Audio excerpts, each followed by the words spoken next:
Mr. Speaker, the second and final one is related to health. The health minister is here. We've been engaging severally on various matters.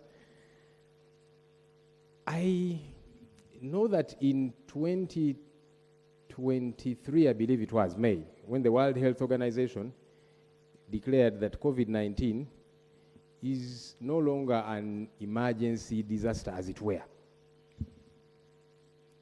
Now, there have been travel restrictions on Uganda regarding Ebola. US and a couple of other countries, some have put us at level 4. Do not enter. US and these other countries. But I find a contradiction that I think the health minister needs to help us understand. And by the way, this is not even political. I also want to understand, because I'm a lawyer, I'm not a doctor.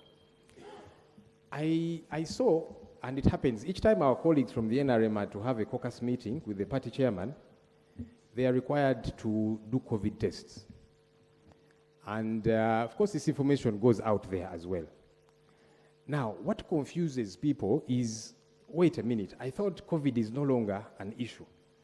Why are members of parliament required? And look, every party does its things its own way, so I'm not meddling into the affairs of the NRM. I'm just addressing a health concern.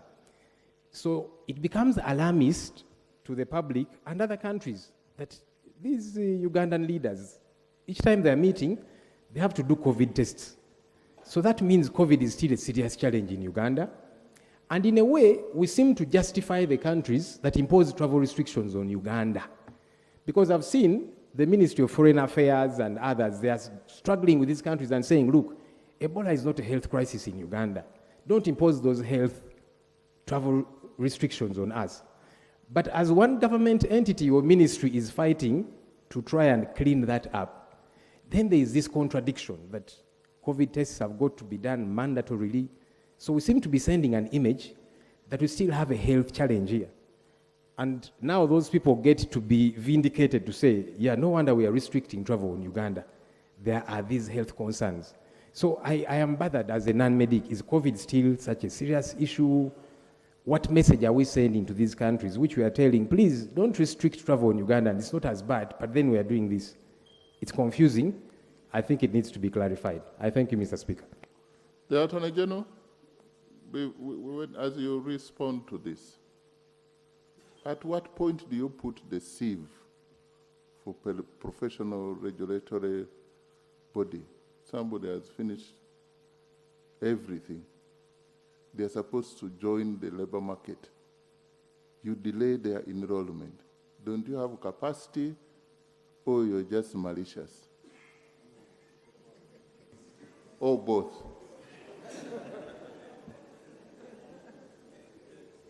Was the word both or both? Right Honorable, I seek your permission that in answering this, I can address the two issues that were raised yesterday, because I have short answers to them. Thank you, Right Honorable. Right Honorable, as regarding the processes of enrollment, we are engaging with the Law Council. They had a number of challenges, which we are trying to iron out. We believe starting September, things will move a little smoothly. I can guarantee you that. Yes. Secondly, yesterday I was asked a question about the fisheries regulations. The first parliamentary council that is handling them and our ministry says they will be ready by Tuesday next week. So we'll submit them back to the Ministry of Agriculture and they'll do the needful. Thank you. Thirdly, Honorable Muiru raised a question about suspension of the law regarding issuance of substitute certificates of title. Right Honorable Speaker and colleagues, the Honorable Minister of Lands, who is a personal friend of mine, did not suspend the law per se. She's the head of the Ministry of Lands. She has taken administrative measures because they have identified a mischief that people are fraudulently acquiring certificates of title, substitute certificates of title, and while the owners have their own titles. So she says, within the ministry, let us halt the process.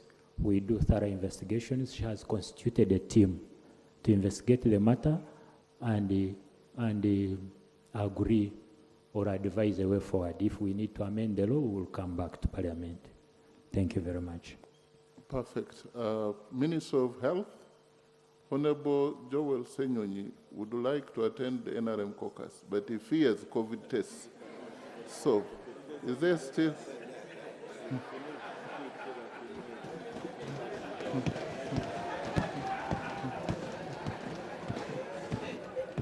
Mr. Speaker, allow me to clarify. By the way, as one of the leaders in this country, an MP, okay, I also lead one side of Parliament, I'm happy to go to any meeting. If you good people invited me to Chankwanzi to present a paper, I will come, and I will present a very good, solid paper.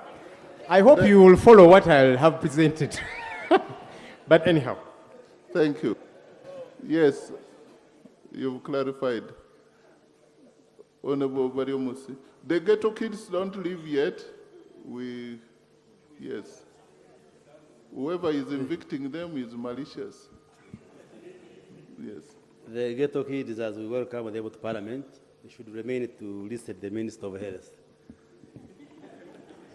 Thank you very much, Right Honorable Speaker, and thank you, Leader of Opposition, for raising that concern. Usually when we declare an outbreak or an epidemic over, we usually add that you should continue being cautious.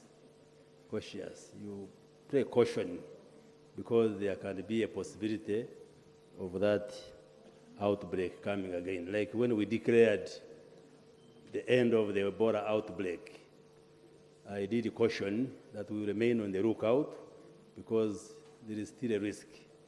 For instance, we got used to sanitizing during the COVID outbreak, and up to now, we put sanitizers. I hope the Leader of Opposition is not scared because we sanitize.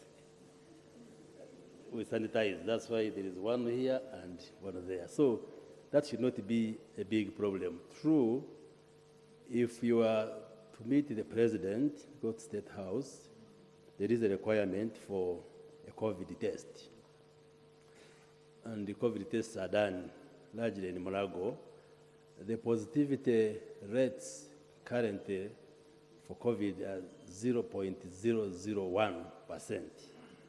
So meaning we basically don't have active transmission of COVID in the country. And as a new Minister of Health, I will give technical advice to the President and the State House that maybe there is no big necessity to subject people to COVID testing, but just a precaution, which is harmless. And I don't think it sends a negative message at all. It has little or nothing to do with the travel advisories which countries have been announcing. And maybe let me also use the opportunity to say we are engaging various countries, including the US, Canada, and others, on their travel advisories in relation to the Ebola outbreak. And our Minister of Foreign Affairs, I know, is engaging in meetings with these countries so that they can lift these restrictions and bans which they had imposed on Uganda, on their citizens coming to Uganda, but also on the people traveling from Uganda to their countries. There have been those challenges. And like I've been saying, those travel restrictions were not backed by public health science, but we are engaging the various countries, and I think soon they should be able to lift them.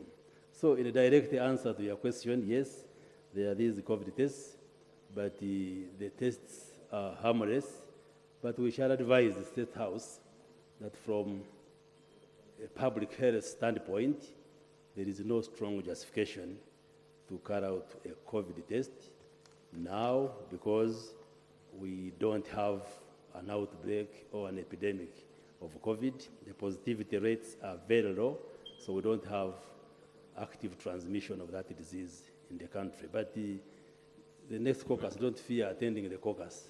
We shall invite you as the facilitator of the NRM caucus meeting. And by the way, that should be the politics we should play in the country. Being in a ruling party and you being in opposition should not mean you can't meet and discuss the future of this country. So, leader of opposition, do not be scared of a COVID test. Thank you. The engineer wants to inform me, if the speaker allows, I have no problem. Well, sir, I want to inform the Minister of... Yes. Thank you, Right Honourable Speaker. Honourable Minister, the information I want to give you, as mobilizers and senior cadres of NRM, we are engaging opposition. So this might be a way of a step where they might be joining the party. So it's not about COVID, but people are coming. That's the information.